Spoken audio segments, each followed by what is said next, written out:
Member Paul Belt is unable to join us tonight due to illness. We do have a quorum.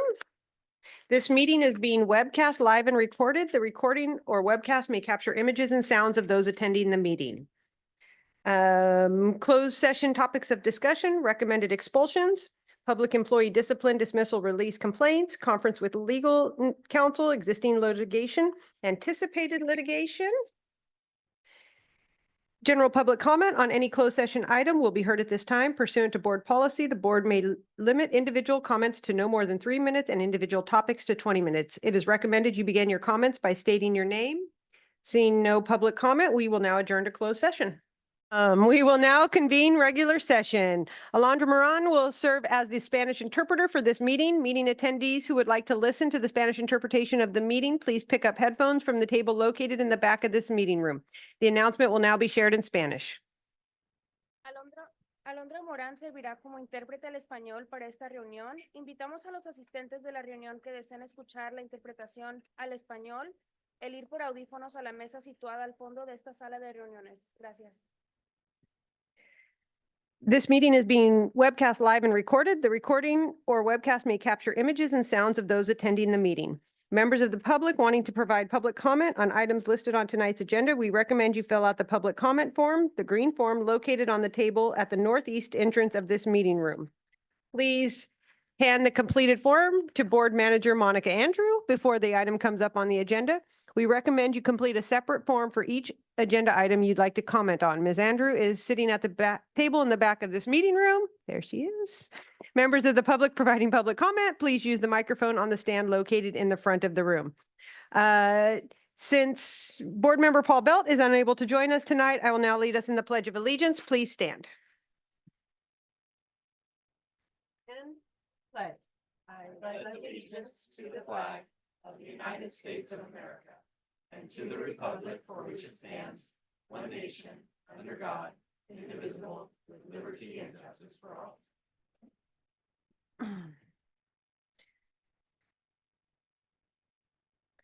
Okay. The board took the following action in closed session on a motion by Board Member Dr. Odo and a second by Board Member Soleno. The board voted 6 with 1 absent to approve the settlement agreement between the district and parties representing OAH case number 2024040316. The next 2 items were approved at the July 9th special board meeting, but we would like to take a moment to congratulate the 2 individuals who were appointed to their new positions and read their professional bios. First, we have Chandra Mendoza, who was appointed to the position of principal of Cottonwood Creek Elementary School.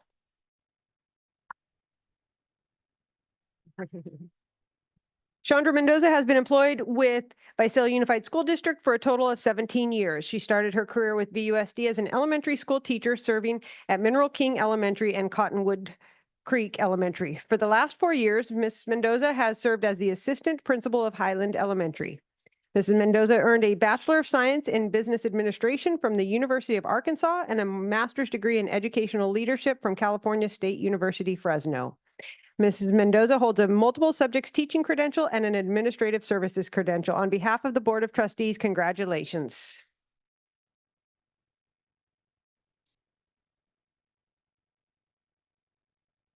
And now we have Andy Gomez, who was appointed to the position of Principal on Special Assignment Virtual Learning at Charter Home School. Andy Gomez has served as an elementary school principal for Visalia Unified School District for the last 7 years. He started his career in education as a teacher in Early Mart School District, where he taught for 7 years, served as an assistant principal and a principal for 6 years. Prior to his employment with VUSD, Mr. Gomez served as the principal of Reagan Elementary for 4 years at Lindsay Unified. Mr. Gomez earned a Bachelor of Arts in Criminal Justice from East Central University, Oklahoma, and a Master of Arts in Education with an emphasis in educational leadership from Chapman University.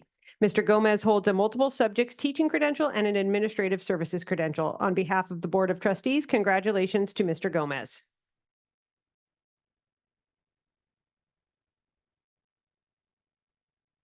There are revised item enclosures. They are number 4.1, 4.2, 4.3, 6.3, 6.4, 6.14, 6.22, 6.39, and 6.45.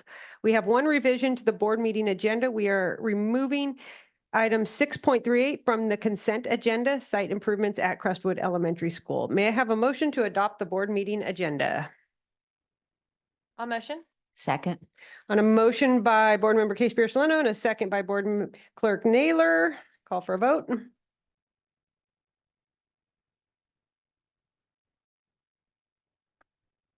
Motion passes 6 with 1 absent.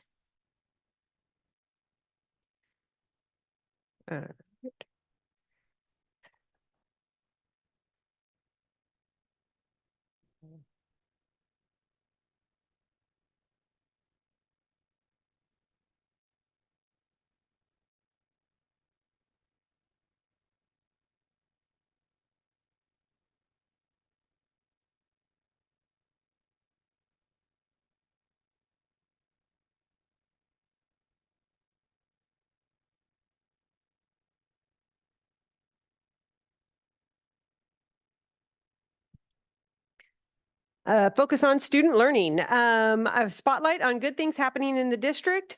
Our presenter, Superintendent Kirk Schrum.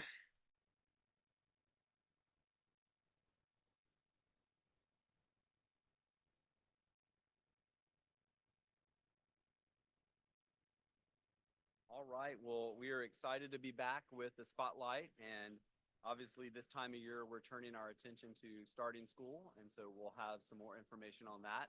And but we did have some great things happening over the summer. It's still a busy time in our school year, and so excited to share a little bit about our spotlight.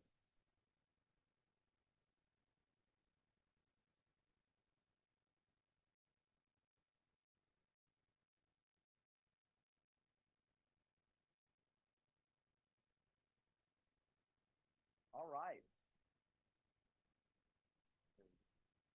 All right, so want to begin. Turn my pages here. Kicking off the spotlight with some exciting news, a great honor for one of our students recently graduated. Senior Jacob Hutchinson Jr. from Redwood High School was named a 2024 Presidential Scholar. Now he's one of 9 students, this is how selective this is, one of 9 students in the state, only one in the Central Valley, and only 100 or so across the entire nation. To receive this honor for accomplishments in career and technical education, Jacob will be attending Penn State University this fall. So congratulations to him and his family and that accomplishment. You may have seen this in the paper. Really excited for several of our students. We have Edward Rodriguez from Redwood High School, Jalisco Venezuela from El Diamante High, and recent graduate from Mount Whitney, Esteban Garcia. These students have been our boxers, and they've been working at one of our local gyms and recently competed in the USA Amateur Southern California State Championships, top boxers in the state. And so we know how important connection to activity both in and outside of school is. And so I wanted to be sure to wish these students the best of luck and congratulate them on their accomplishment and for their hard work. That's hard work. So excited to see that program in our community and also in our schools as well.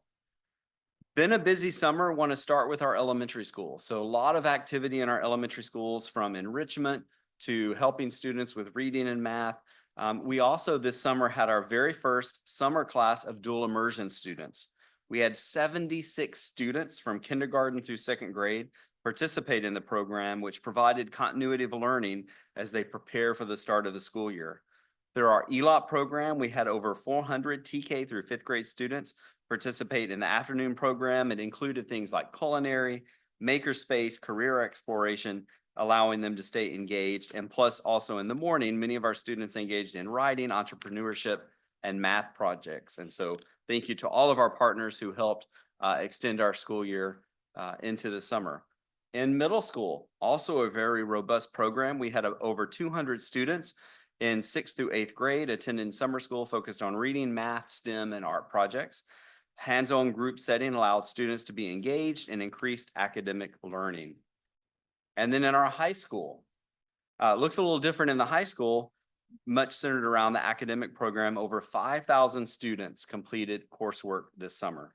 These 5,000 students excelled with a 96% passing rate for remediation courses and a 98.5% passing rate for acceleration courses. So thank you to all of our summer staff across all of these grade levels who supported students through their journey this summer. And now they have a little bit of time before our students return on August 15th. So it wasn't only our students that have been busy this summer working and learning, our staff has been as well, all the way from teachers to advanced placement teacher training, to leadership training, the University of Virginia. We had science teachers to be certified to be data science curriculum, physical education teachers attended their workshops. Just you name it, we had teachers at the Abbott Institute. I mentioned UVA. Not to mention in June, we had all of our principals and district leadership here for 2 days of development as well. And so that's just a small touch of all of the training and things that our staff did over the summer to continue to learn and be successful in their careers and advance their knowledge base. And so thank you so much to teachers and leaders who took time not only hopefully to have a little vacation, but also to continue their learning journey as well. Many summer facility projects also occurred. You see several things there. We have Mount Whitney Library renovation in the front left. We have gym floors you see on the front right. We have modular exterior work going on, and also a lot of work at Hurley Elementary with our classroom and receiving a new roof. Just a few of the projects that continued to work over the summer. Our maintenance team completed all of those projects: paving, roofing, custodial and grounds, maintaining and refreshing athletic fields and green spaces, and now have refinished all the gym floors at our 4 high schools. So we're grateful to these teams who are working daily to ensure students are ready to return to a welcoming environment. Also want to give a shout out to our communications team. A couple of weeks ago, they brought home a Golden Achievement Award at the National School Public Relations Annual Conference for their work on the Finish Strong campaign. They won an additional 11 awards in digital and media communications. These awards promote Visalia Unified on a national stage when it comes to our communications internally and externally with our community. So congratulations, team, and here's to many more to come. And I was able to go up for a day and a night and support the team, and so that was a great opportunity. Want to take a moment to give an additional recognition, and this one's actually to our board. And so recently we received notice that our Board of Education was recognized by the California Latino School Boards Association 2024 CLSBA Unity Latino-Latina Educational Advancement and Distinction Award. Now, this award is presented to distinguished school districts for their leadership and a commitment to educational equity. This award is special because our board was nominated by individuals outside of our district. This was not a recognition or award we applied for, who recognized their hard work and nominated our board, one of 3 in the state of California. And so congratulations to our Board of Education for their continued outstanding work in establishing a strong foundation to ensure dedication to student achievement. So congratulations, board. I think they deserve a round of applause there. Now, I know our community has been anxiously awaiting this and have heard a little bit of information about this. And so I'm excited to officially announce we are getting ready to kick off our facilities plan outreach. And so beginning next week on Monday, we will have information that will start going out to our community about how we want them to help engage in this process, to talk about how we're going to work on our facilities for the future, what that looks like for boundaries, for grade configuration, all those sorts of things. There will be a series of community meetings. There will be a series of videos for our community to watch to educate themselves on our current status, future status, funding, all of those things. All of this will begin Monday, and our website with this information will also go live at that time. And so very excited about this. Our goal is to inform our community of this work and how they can be involved in the community opportunities and through the website to really help shape what we ultimately recommend to the board. And so a little teaser there to get ready that is coming this Monday. So very excited about that. Also in July, of course, we celebrated Independence Day. And then in social media, continue to share our board highlights And also we'll be starting our summer posting schedule in August to help families begin planning for the best first day of school. I'll share more of that in a future report. So that concludes our spotlight. We are ready to hit the ground running, and I'll turn that back over to you, President Gaby. Thank you. Uh-oh. Wow. Everyone's awake. Making sure you're all awake out there. All right. Any board questions, comments? Heart rate check. All right. With that, we'll go to the USD 2023-24 quarter 4 report. Superintendent Shrum. Thank you, President Gaby and board members. As you know, it's become pretty standard practice here. Every quarter, we come to you and we share information from each division department on data, how we're doing with the programs, how our kids are progressing academically, everything from facilities to other pieces. And so following that same fashion, we're going to have each executive cabinet member will come up and share some of the highlights for their quarter 4 report. And obviously, this is in support of our core beliefs and commitments in our foundation, and a report to our community and to the board on how we're doing. I do want to make a point to say that starting this fall, this report will change a little bit. And the format will change to align with our strategic plan that we'll be launching this fall in September. And our community will be invited, and of course, we'll be sharing that information as well. And so our accountability reports to the board and the community will shift come this fall to reflect our strategic plan and how we're doing on the initiatives and the actions that we said we would do in the strategic plan. So just wanted to point that out, and because we'll kind of be sunsetting this format. And so I think it served us well, but now we're moving into a new phase of how we're going to direct our district. So having said that, I'll turn it over to our Chief Business Officer, Nathan Hernandez. Thank you, Superintendent Shrum. And I'm going to share just a little bit about the work that's going on in business services. As you know, our goal is to ensure that our students, our staff have the resources that they need to be successful. And right now, our budget and finance team are focused in on closing the books. So we don't have a quarter 4 report for you this quarter, as we'll be back in September to share our unaudited actual report, which will report everything through June 30th. I just want to highlight a couple of items here for attendance. Our attendance is up over last year. You can see over 0.5%. And we're getting pretty close to that pre-COVID percentage of attendance, almost 94%.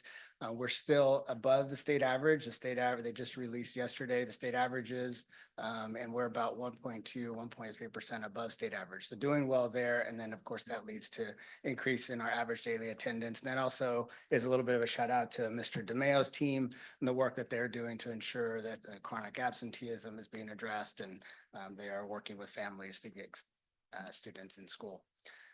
Comparing our quarter 3 and quarter 4 for our other divisions, you see a little bit of a drop off there just because staff is not in school in the 4th quarter in June. And so a little bit of a difference there.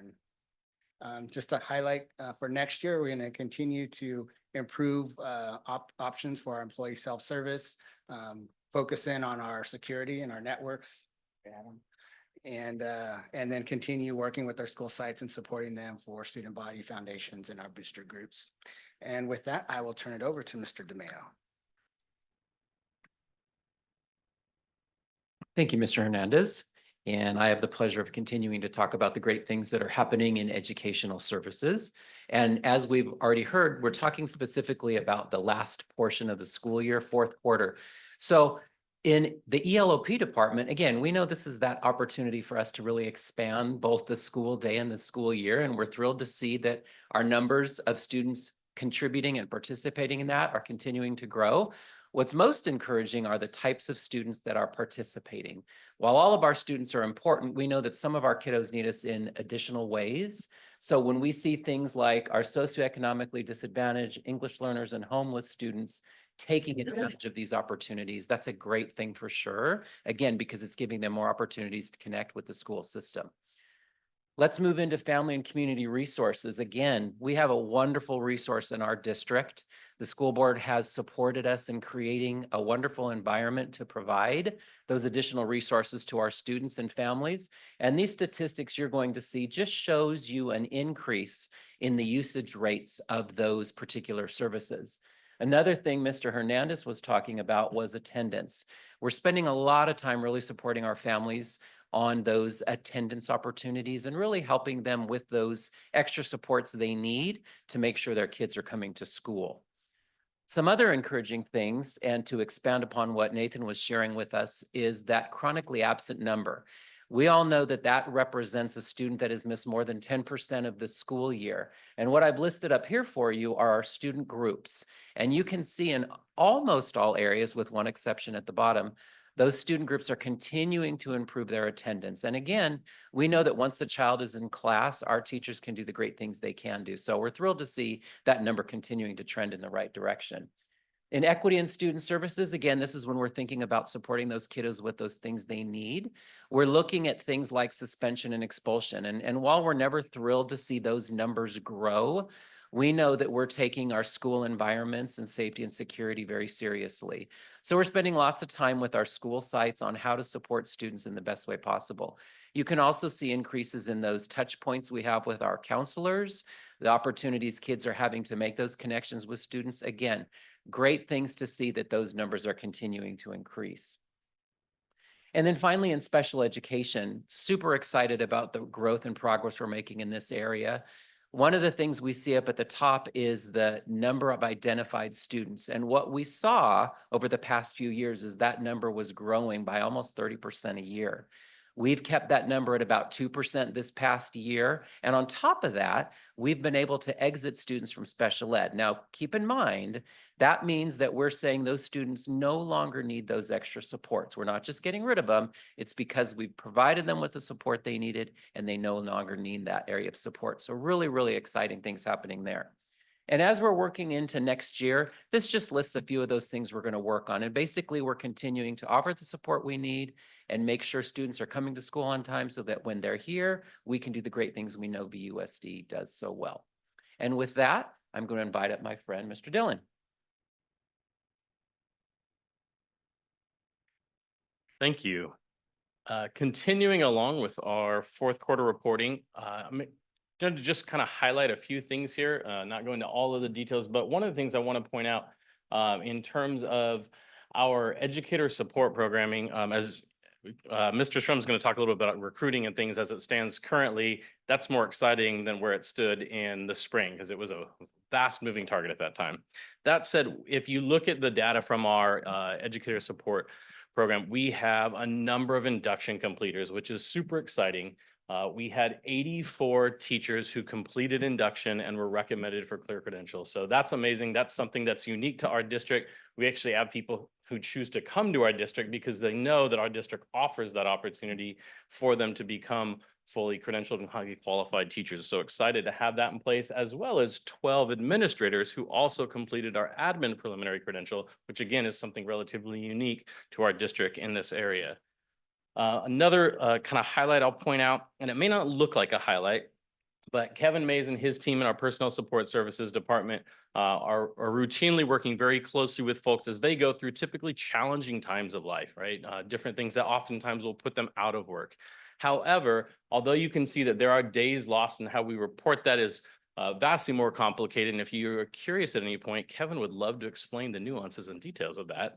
But what I will share with you, what you don't see on the screen is our return to work program data. And so what's reflected there is the 2,600 or so days of work lost. But what you don't see is 3,257 modified duty days that we were able to accommodate.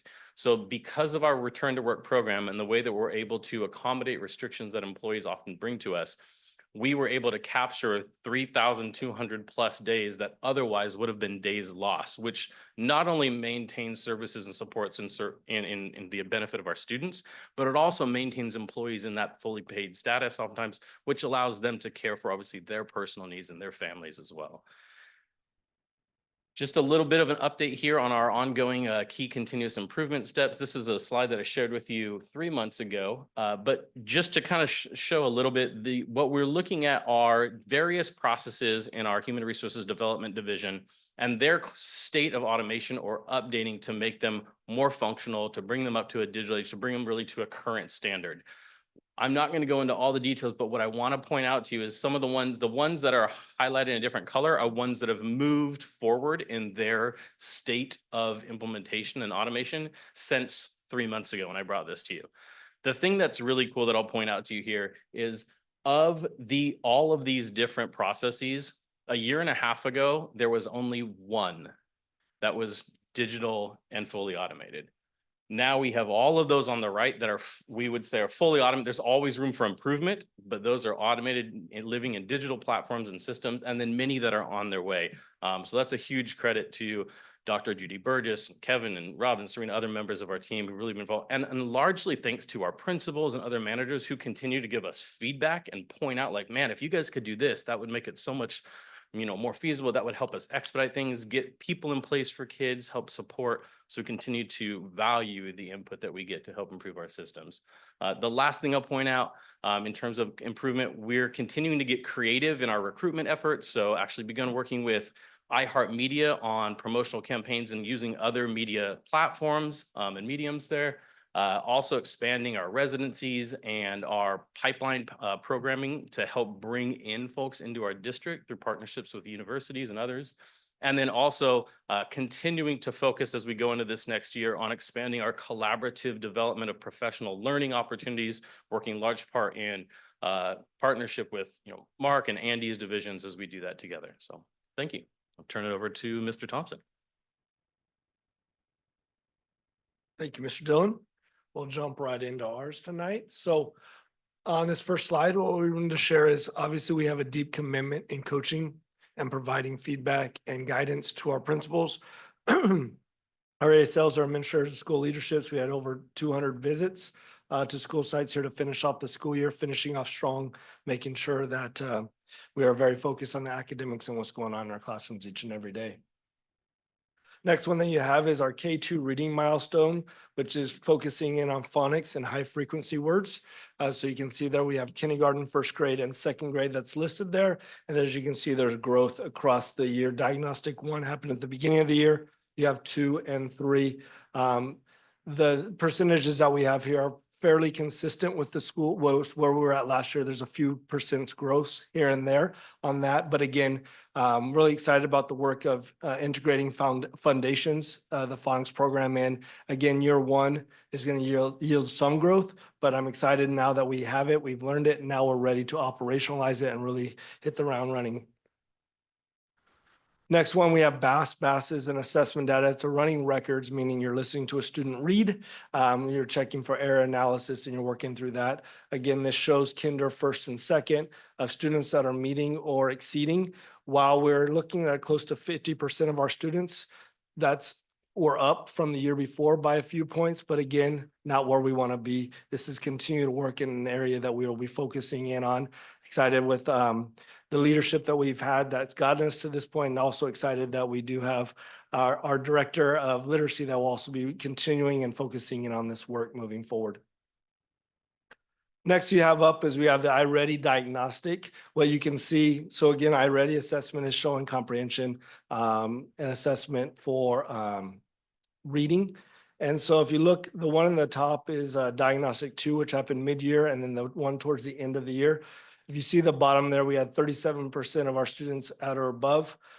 This is again a jump from last year of about a 6% jump from the year before. And we are showing a 10% growth from the last diagnostic there. Again, we're showing progress, but still have work to do here. Next one we have is our math iReady data. Again, it's consistent as a end of the year assessment that we take 3 times a year to see how students are making progress. In this one, that's where you. In this one, we actually had a 5% increase from last year in the sense of meeting or is above at 39%. And we also showed a 15% growth from last diagnostic. So a lot of hard work's going there. The other thing I want to highlight is as you see that red area, it keeps decreasing I would like to point out, after COVID, that actually looked a very different, that red was almost up to the halfway point at points. And so this has shown a lot of work of really getting us where we need to go, but still have work to do here. Next one that we have is our Math 1 results. As you are aware, we focused in on Math 1, which is our freshman math class, but also our eighth graders do take it in an advancement opportunity as well. What I want to show here is this is all of our students in our district that took it. If you look at the very bottom numbers there in the first column, you have 2,112 last year that took Math 1. This year, you'll see if you look in the third column there, almost 2,500 students took the class. This is exciting because we've actually provided much more access to students to take Math 1. I'll be an example as El Diamante actually did not do Math Principles, which is a remediation class to start off the year. They actually put all students into Math 1. And if you look at the pass rate, it decreased a little bit from 88% to 82%. But if you look at this, 169 more students passed Math 1 this year at El Diamante. And if you look at all the schools, that is an increase. We do have some anomalies with VTech, VCIS, and Sequoia for the fact of the numbers are smaller, 1, but 2, that's involved with enrollment. There is some areas of there that we need to look at to get a little bit tighter there, but definitely excited about the work. Overall, we show while the passing rate was 3% less than the year before, we actually served a lot more students, which actually made it so 254 students passed Math 1 this year. And that means they do not have to retake it. That means they're on that A through G track in math, which is, we're really excited about that work. Paper, which is our online tutoring program that's on demand 24/7. We've actually seen a 38% increase year over end of students accessing that, using it for essays, doing that work. Again, we're still working on making sure students know they have that access and how they can utilize that and working with teachers to provide that. So the same things, I want to highlight just one thing here. What we did with Math 1 this year, the team will be working on extending that to Math 2. So these students will be moving up and we will be working on, which is that 6-week benchmark. We know the rigor is higher because we're seeing checks. Teachers are stepping up to that. They're doing a wonderful job with that. And we will also be pushing that down to Math 7 and Math 8 as we're prepping our students for that Math 1. Excited about this work and how that's going to on-ramp our students to be A through G ready and being on track that freshman year in that math class, which sometimes is a challenge for some of our students. At this time, I'll hand it over to Mr. Hernandez.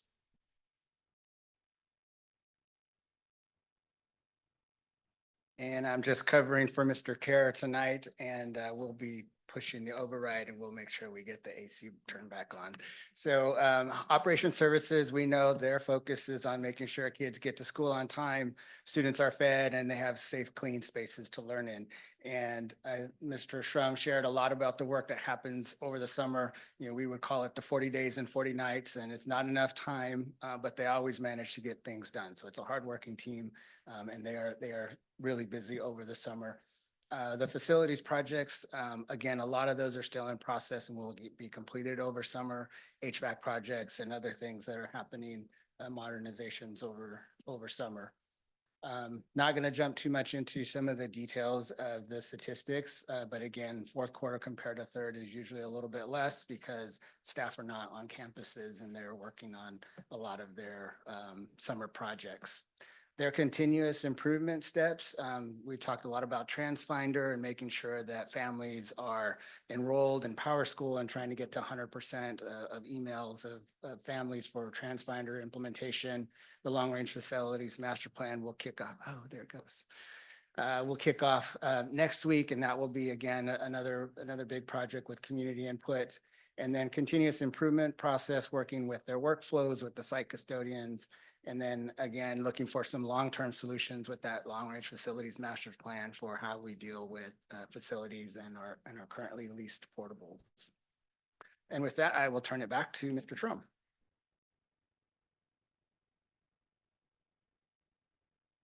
All right, thank you. And to wrap it up for the superintendent's office, again, you see the same pattern of school visits that continued, many of those with members of our board.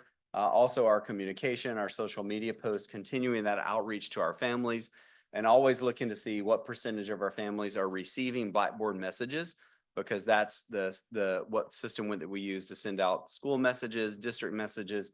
And you can see 84% there. And we're going to talk about that momentarily when we talk about our coming back to school report and the importance of that.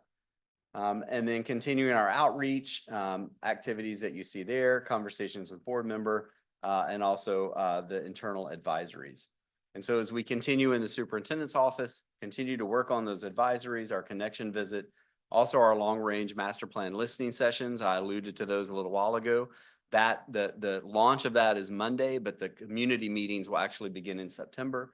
And then again, continuing to develop our strategic plan around communication. So turn it back over to you, President Gaby, for any questions for any of our reports. Any board member questions?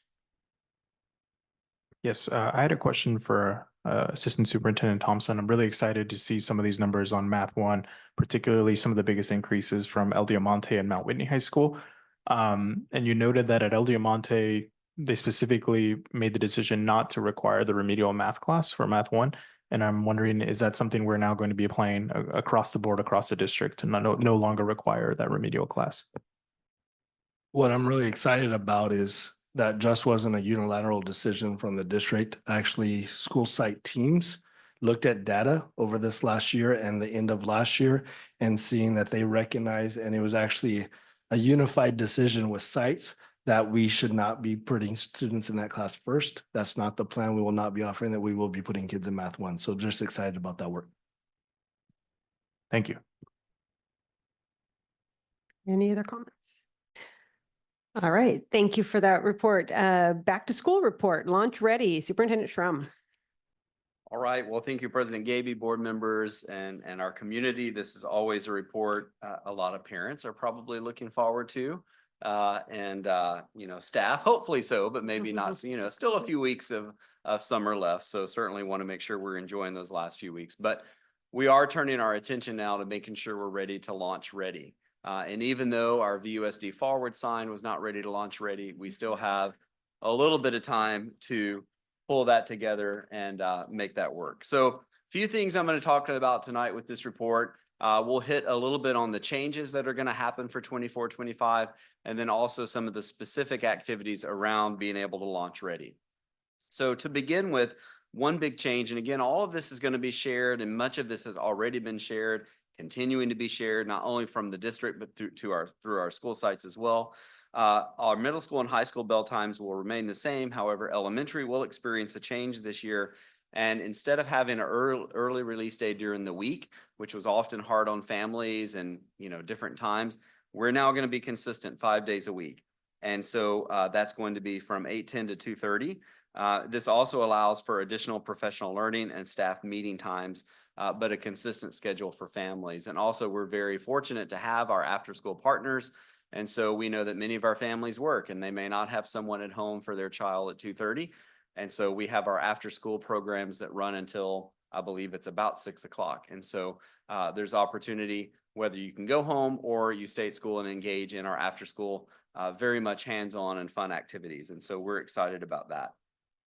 The other thing under family engagement you're going to see here is we're going to be making a big push at the beginning of the year. You heard me talk about 84% of families receiving messages, right, through our school. We want that to be 100%. And this is important for a lot of reasons this year. Power School is our student information system. It also has a mobile app. So if our parents want to know the grades the kids are making, if their kids are coming to school, they're going to have greater access than ever before to that information. But you got to sign up and you got to be in the parent portal and all of those pieces for that. A mobile app gives parents and students instant access to information on grades. Grade books are currently available starting with our 7th through 12th grade. K through 6 will be available at the start of trimester 2 in November. So elementary parents, you'll also now be able to join our secondary parents in seeing in real time how your child is doing. You'll receive real-time push notifications, updates about grades, scores, attendance, teacher comments, daily bulletins, etc. And of course, if you have multiple children, you'll be able to access them all in that one app. And so this is going to be really important as we think about how do we increase that parent to school communication. Teachers can also use that to communicate with all of their class or parents or certain kids. Another big change and another reason why Power School is so important is because that's how report cards will now come to you. So it will come electronically now through the Power School app. Now, if you still need a paper copy, you'll be able to work with your school and they'll be able to print that out. But that will be coming for everyone through this Power School. Now, this is going to be new for elementary, but I think it's the right thing to do. And that is now elementary grades will be put in the grade book as they occur versus waiting till the end of a grading period. That's a change in practice here, but that's pretty common in a lot of places as well. So thankfully, our teams, and that will be a shift for our teachers, but we're working with them and our principals also to help understand the importance of why that needs to happen. Because if you're a parent and you don't know how your kid is performing, it's really hard to help them. And so then it's really hard to be engaged, right? And so this is a way to help continue that engagement. This is a very exciting one, and we've heard the desire for this to happen. And so this fall, middle schools will now have a standards aligned report card with letter grades that will align and look much more like a high school. So you won't have to guess, you know, is my kid performing at 80%? Is this 90%? Like, what does this mean? I don't know. Like, we're going to give that grade. And so that's been something our families have been asking for a long time. And so we're now excited that that's going to be happening as well. And of course, teachers continuing to work in their professional learning communities to ensure consistency and make sure we have the same grading processes so that if I'm taking a test in this teacher's class for Math 1, it counts the same weight as it does in this other teacher's class, right? Same thing for homework. So a lot of work continuing with that, but I think parents and hopefully students, some students may not be happy about it, but I think overall parents will be happy about it. So that's why we're going to make a really big push this fall for every parent, and we're going to be working with our school sites to get engaged and make sure you're connected to Power School. And for any family that may have connectivity problems or trouble, how do I get an email address? School sites, and we also have our Family and Community Resource Center that are available and have the ability to help families with that sort of connection. TransFinder you see up here, we piloted this, launched it last year. Also a great access tool for students and parents. And so this is the app that allows you to track the bus. Is it here? Is it running late? Where's my kid? What's happening? They get off at the right stop or they go to their friend's house. And now I'm calling the school in a panic, right? That never happens, right? But now you'll know where they got off because they're going to be scanned on and off. And so this will now go live for all of our routes and all of our students riding the bus this fall. So very excited about that. It also has other components to it, like scheduling and sorts of things like that, that are more applicable to field trips and pieces. So when we think about launching ready, facilities, obviously we got to make sure our sites are ready.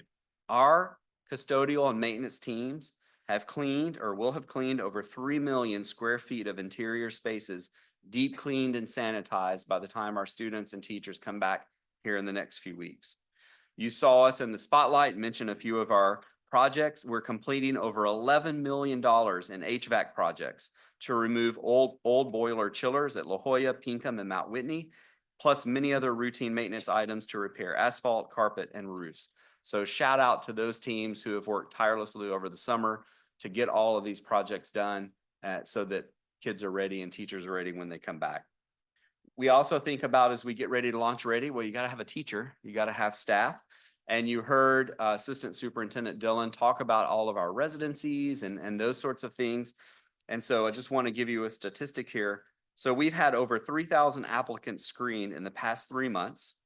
We've had 159 new employees hired. Now we are still about 4 weeks out from the start of school, and 98% of our teaching positions are filled. Remarkable. And so shout out to that team, and they're continuing to do interviews and working on filling those last few vacancies that we have. We want to make sure every classroom has a certified teacher in it for day one. And so continuing that information and obviously all the training and all of the professional development that happens for our teachers as they get ready to come back, all that's in the planning phase.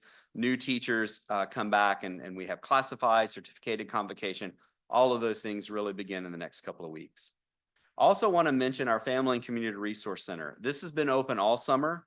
Clothing drives, school supply events, those will be continuing. So any family, any child, anyone that needs anything to be able to attend school, if you need help, that resource center is available to help and support you. Not to mention vaccine drives and other things so that students can get the required vaccinations that they have. I've already seen some information go out on that with those clinics beginning here in the next couple of weeks as well. Communication outreach. So starting August 1st and every day until the first day of school, there'll be a social media post over one thing parents need to know and students need to know to be ready. It will come out through school messenger, through email and social media. Everything from dress code to what time my school starts to how I do this or that, power school.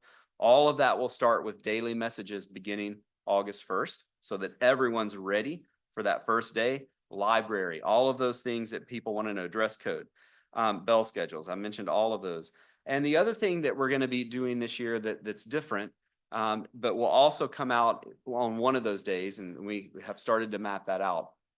We're actually going to have an entire web page where all that information will be housed. That will also be launched at that time.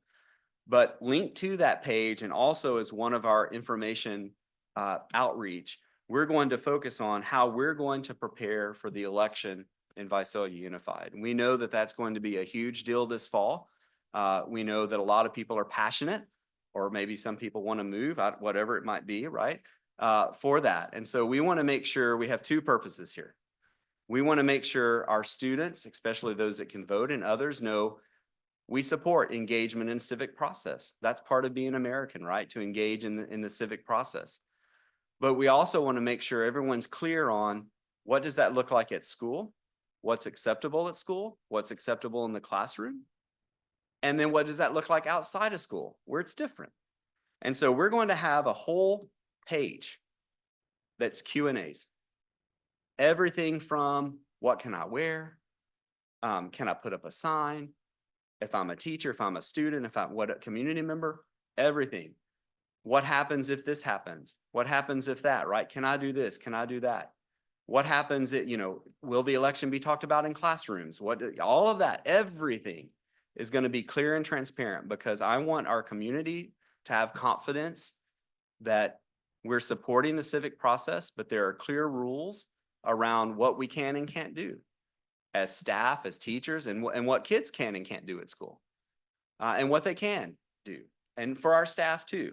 And so I want people to be confident in this. And so all of this will launch prior to August 15th. So we won't have any situations this fall of, something happening and people not knowing what's right or what's acceptable at school. I'm very excited about this. Our staff is working almost literally around the clock to work on these things. They're asking our principals and others, well, what are some scenarios? What are some wonderings you might have? So that nothing's left out there in a gray area, so that we're all clear when we start school around what is acceptable and what's not. And so I'm excited about that. And I think that's going to help us all feel confident that we're going to have a successful fall where people can engage in their rights, but also at the same time realize at school, our job is to make sure every student is learning every day in a safe and secure learning environment. And in our code of conduct, it's very clear, irregardless of the reason. We don't tolerate bullying. We don't tolerate harassment. We don't tolerate intimidation for any reason, nor will we this fall. And we're going to have all of that information clear and available for families prior to the start of school. So those are most of the things I want to end with. You all, your attention was drawn to our banner a little while ago. And, each year we kind of use a theme to kick off our year. And I'm very excited that this year, obviously, if you don't know, the 90s are really popular again. Everything cycles back, right? And so this year our theme is VUSD Forward. That also connects to the launch of our strategic plan that will happen in September. But what I want to highlight about get involved, spread kindness, always learning, and take responsibility. And each of those have underneath them some things that we'll work on communicating with families. What does get involved mean? What does spreading kindness mean? What does it mean to always be learning and to take responsibility? And you can see those on that poster. But this will be the theme that we'll launch. And our communication team, to come up with these 4 categories, led some focus groups with students. And this is so what our students said was important. And so really excited because they said, We want to be involved and people to be involved. We want kindness. We want all people to be learning, and we want people to take responsibility. So this wasn't district staff sitting and deciding, well, what do we want students? This was our students saying what they wanted. So I want to give a shout out to our communications team for taking the time to interview quite a few students to come up with our theme and focus areas for this fall. So we are ready to move forward. And so board, I'll turn it back over to you for any questions or comments. Board members, any questions, comments? I just want to say thank you because it's obvious that there's been a lot of work put in. And so thank you for all your hard work. I love the poster, even though it scared me. But great way to start it, the school year. Thank you. Definitely. And I know the parents are excited that school is starting, but we have to remember how excited our kids are too. And I remember so many years of kids running to, that first day, or, like long ago, show my age, of when we used to put the class lists out and they were running and so excited about who their teacher was. And so, very cool and excited about the launch of school. All right, general public comment. General public comment on any school-related topic may be heard at this time. The board asks that any public comment on an item listed on tonight's agenda be addressed at the time the item comes up for discussion by the board. To comply with the Brown Act, California's open public meeting law, board discussion is limited to items on the agenda. Therefore, when receiving public comment for items not on the agenda, the board's role is limited to receiving such comments, and the board may not engage in dialogue with the public. The board thanks the public for its participation in public comment and understanding of the board's responsibilities. Pursuant to board policy, the board will limit individual comments to no more than 3 minutes and individual topics to 20 minutes. It's recommended you begin your comments by stating your name. I do have, I think, 3 of them here. First, Leticia Cervantes.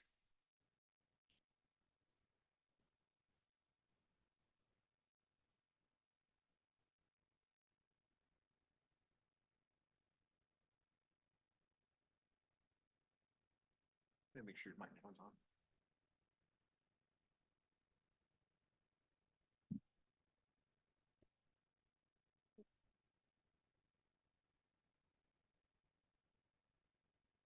Hi, my name is Leticia Cervantes, and I am a parent at El Diamante High School. On February 2nd, I reached out to Principal Kimberly Nelson in regard to the cheer booster board not being ran properly and requested a copy of the bylaws and booster club procedures put in place. She stated she would have them to me by February 12th and never did. I had to reach out and request the financials and bylaws through a public records request. This should not have been the route I was forced to take. VUSD's Foundation Booster Club manual clearly states an election of officers must occur on an annual basis. This did not happen. Tracy chose to appoint what she described as her trusted parents and appointed Lisa Anderson as president, Kate Diaz as co-president, and Sarah Rodriguez as treasurer. None of these parents were elected as they should have been and required to be. Again, for this coming school year, she appointed officers of the board and failed to have an election, placing her in direct violation of the bylaws and VUSD's guidelines and procedures. Upon receiving the financials through public records requests, I was not surprised to see major red flags. On October 3rd, 2023, a withdrawal was made for $2,265 with reimbursements given as the description. On November 28th, 2023, a $300 withdrawal for Boo Baskets. This was another organization that Tracy was a part of. On February 6, 2024, a $2,100 withdrawal was made with zero description given and left blank.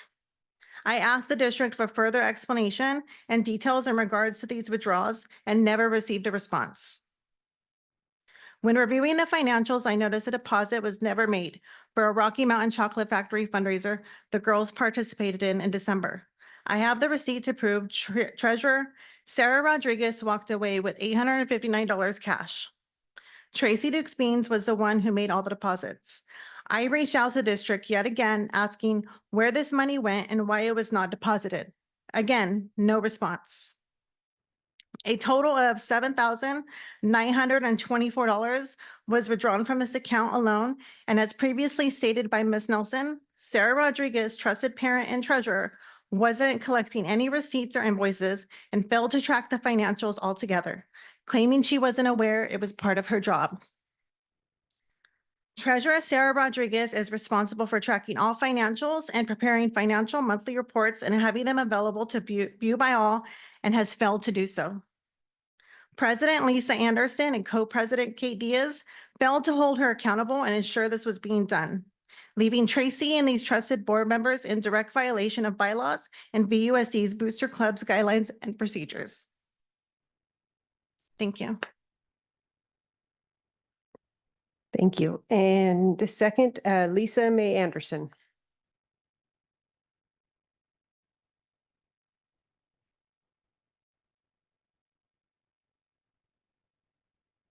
And I'm freezing in here, so I don't know why you're so hot. Okay. Me too. So I am here. My name is Lisa Anderson, and I am a parent. I'm also of a child that is in the El Diamante Cheer program. I'm also the president of this Booster Cheer Support Club, which we kind of add that on so that people understand really what the group is.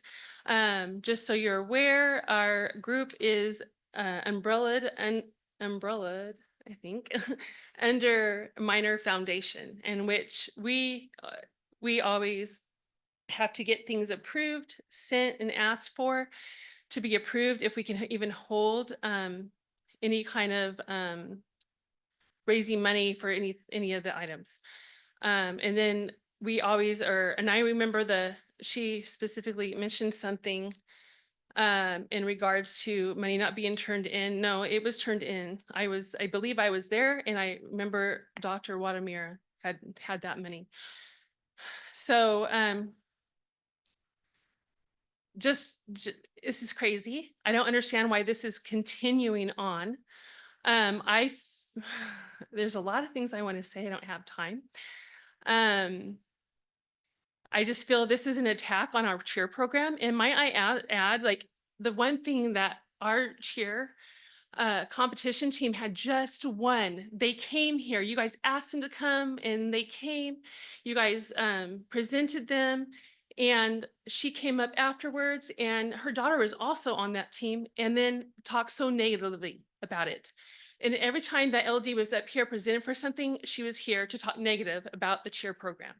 I don't understand how this I'm just frustrated because when is this going to stop? If you don't like it, why are you and why is your child in this program? If you don't like this, why are you here? I don't understand. Another thing is we had parents meet, and they did not want her to be vice president. When she kept saying she was vice president, she never was. She stopped coming, and she was very secretive beginning in November. She was trying to hold a rampage against the coach, and we found out about it, and so we showed up, and she was upset that we showed up to that meeting. Other than that, I just want to say and ask for a prayer. Heavenly Father, I pray that you just be with this situation, and I pray that you would just be blessed and glorified through this. I ask in Jesus' name, amen. Thank you. And Crystal Reynolds.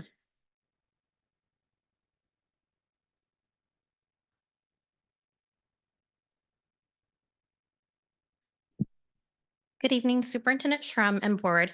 My name is Crystal Reynolds, and I am the mother of 3 with 1 child in the district.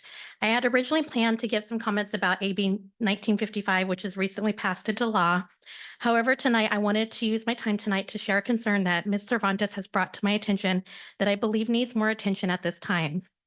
Ms. Cervantes has shared with me several documents, including an email that she sent to the El Diamante Athletic Director nearly 2 weeks ago regarding her concerns on a mandatory team bonding cheer event that is set to take place this Sunday in a private residence of one of the cheer parents' homes. While Ms. Cervantes has expressed in documented email I reviewed that team bonding is something that would be amazing for the cheerleaders, she did express her concerns about this event being advertised as mandatory, as well as the concerns of a parental requirement for students to attend, which includes requiring parents to sign an assumption of liability waiver on behalf of the El Diamante cheer team. Most concerning, and even a concern I share, is that it doesn't appear that this waiver is one from VUSD, but rather a waiver created through a Google Doc form, and we don't really know by who. As a mother and a business owner, I would not feel comfortable signing this assumption of risk liability waiver for a mandatory school-related event taking place in a private home. How are parents to know that this home is safe? How are parents to know that the only adults present will be those related to the event? I am greatly concerned as a constituent of the potential risks this waiver may pose to the district as well as the homeowners should something happen to a student while attending a mandatory school team event hosted in a private residence. I am going to encourage Ms. Cervantes to send you all the documentation she has sent my way in hopes that this can be reviewed and clarity be provided to Ms. Cervantes and the El Diamante chair families regarding these concerns. Thank you. Thank you. Is there any other public comment? Good. Okay, consent agenda. Would any board member like to pull an item from consent agenda? Seeing none, may I have a motion to approve the consent agenda. I'll motion. Second. On a motion by Board Member Case Beer Soleno and a second by Board Member Gomoyan, call for a vote.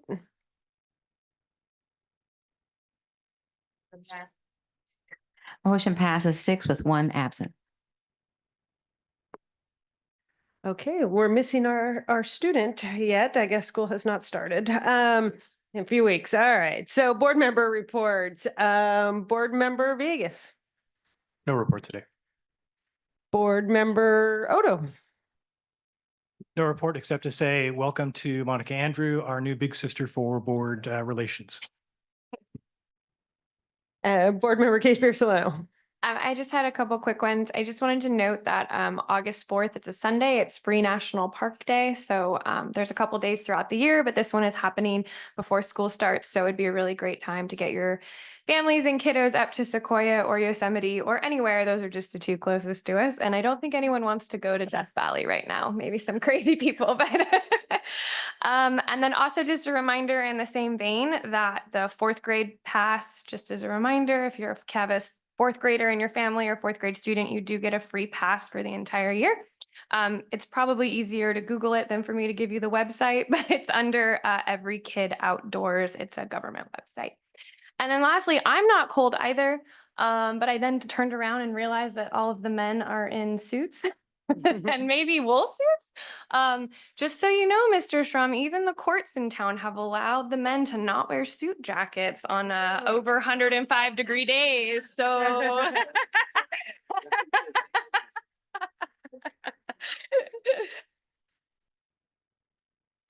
Board Member Gamoyan. I'm freezing. But anyway, just want to say, this is an exciting time of year. I'm excited for starting school and I'm looking forward to a good school year. And Board Clerk Naylor. I'm going to ditto that because I'm just excited to see school come back again. I just know that's the best day of the year. So thank you. I hope all our staff had a very restful and exciting summer and are ready to charge back on day 1. And yes, as a parent, I'm really excited for school to start and my kids to go back. I will, and also welcome to Miss Andrews. She has already kept, I think, me out of trouble sending me messages here. So thank you. And I do want to mention also this summer, I had the opportunity to attend with one of our cohorts of 6 schools that went to the University of Virginia educational leadership in kind of conjunction with their business department. And it was a week-long intensive training. You are tired at the end of the day and it's not a, sightseeing or anything. It is, start to finish in classes. And one, I was so impressed with our principals and our district cabinet, just the reflective conversations and how, really how much they put into looking at the metrics from our district. So really, even to our fellow board members, it was really exciting to hear them, the metrics that we talk about at our board study sessions, that those were really just part of their goals and how they discuss student improvement, and seeing that through line start to happen from boardroom to classroom is just so exciting. And also just to say that in I think there's nothing better as money gets tight and we're starting to look at things. There's nothing better than building our people and putting that money into our people and building capacity because, we obviously want these leaders to stay here. And the fruits of this will continue, through many years of students. And so just thank you to the board also for letting me attend there, but just so impressed with not only the program, but with our staff. And so thank you to everybody that has gone. And I know there was another 6 schools that went a different week. So just an awesome program. So shout out to that. And thank you to Mr. Shrum for bringing that here. Thank you, President Gaby and board. And obviously you can't go wrong when you invest in your people and their leadership ability. So with the right thing. So excited about that work and the impact it will have on our kids. Want to give a shout out as well to our IT team. Some people might be aware there was a little computer glitch about a week or so ago that affected some things. And the school district was also impacted by that. Our team sprung into action.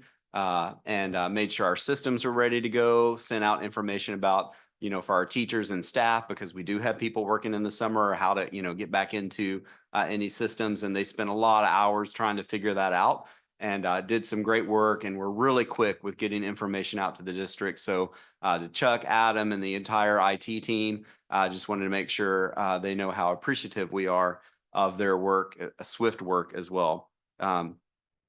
It's interesting how vulnerable and we are to one program, but we'll save that for another conversation. But also want to say again, as we echoed in our back to school report, to all of our families in our community, be on the lookout. Here starting Monday, you're going to get information on a long range facilities plan and how you can be engaged. And starting August 1st, I believe is the right date, you're going to start getting the back to school countdown information. So a lot of things about to come your way so that we can all be prepared to have the best first day ever on August 15th. So that concludes my report. Thank you. Okay, recommended expulsions. May I have a motion to approve the recommended expulsions? I'll motion. Second. On a motion by board member Case Pierce-Lindo and a second by board member Gamoyen, call for a vote. Motion passes 6 with 1 absent. Okay. I will now open the public hearing to allow for public comment on this item. And this is a public hearing on the resolution to adopt school facilities needs analysis and alternative school facilities fee. Our presenter, Chief Business Officer Nathan Hernandez. I think we may have skipped one agenda item. Where do I have it? Okay, there we are. We can go backwards. All right. Okay, first we will do a notice to intent to employ certificated personnel and approval of variable term waiver request for CCSD certification, Assistant Superintendent of HR, Ben Dillon. Thank you. Thank you, Board President Gaby. It is a quick item, so I understand we're moving fast. So this is similar to other items I've brought to you requesting for this specific variable term waiver. It's for a unique assignment for a teacher and asking that this individual have the opportunity to embed this learning into their clear designated credential upon completion of their programming. All right, may I have a motion to approve the resolution? I'll make the motion. Second. Excellent, because I'd already written that down in that spot. So I'll call for a vote. Motion passes 6 with 1 absent. Okay, now we're to a public hearing, resolution adopting school facilities needs analysis and alternative school facilities fee. I'll now open the public hearing to allow for public comment on this item. Do I get the gavel again? There we go. Go ahead. Chief Business Officer Nathan Hernandez. Good evening, President Gaby, members of the board, Superintendent Shrum. So tonight we're bringing forward a resolution to adopt the school facility needs analysis as prepared by SchoolWorks, as well as the level 2 developer fee of $5.63 per square foot for residential development, an increase from our current level 2 fee of $5.50 per square foot. The school facility needs analysis is used to determine the students generated from new housing developments, available seats in district schools, and the current cost of construction to set the level 2 rate. Developer fees are collected on new residential and commercial development as a way to offset the impact of that development on school facilities. Funds are accounted for separately and used to construct new schools and classrooms or lease new classrooms throughout the district, and would be one of the major funding sources to implement the district's upcoming long-range facility master plan. So this fee would go into effect on August 1st of 2024. And again, this is a public hearing and a request for approval. Is there any public comment? Is there any board comment? Okay, I will now close the public hearing and reconvene regular session. May I have a motion to approve resolution adopting school facilities needs analysis and alternative school facilities fee? I'll make a motion. I'll second. On a motion by Board Member Villegas and a second by Case Beer Soleno, I'll call for a vote. Motion passes 6 with 1 absent. Okay, public hearing regarding Charter Homeschool Academy material revision. I'll now open the public hearing to allow for public comment on this item. Assistant Superintendent Mark Thompson. Good evening, Board President Gaby, Board Superintendent Shrum. We have one request for material revision for our charter homeschool, which is to add a virtual learning program for 4th through 8th graders. As you might be familiar, we've been having this running at Royal Oaks, and we are now moving it under the charter of charter homeschool. This is a voting item. Is there any public comment? Any board member comments? Okay, I'll now close the public hearing and reconvene regular session. We have a resolution to approve Charter Homeschool Academy material revision and adopt findings of fact. May I have a motion to approve the resolution to approve Charter Homeschool Academy material revision and adopt findings of fact? Move to approve. I'll second. On a motion by Board Member Odo and a second by Case Beer Soleno.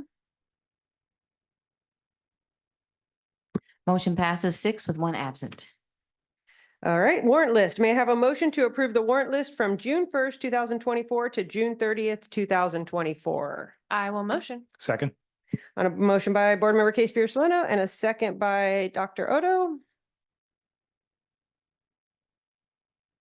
Motion passes 5, 1 absent and 1 abstain.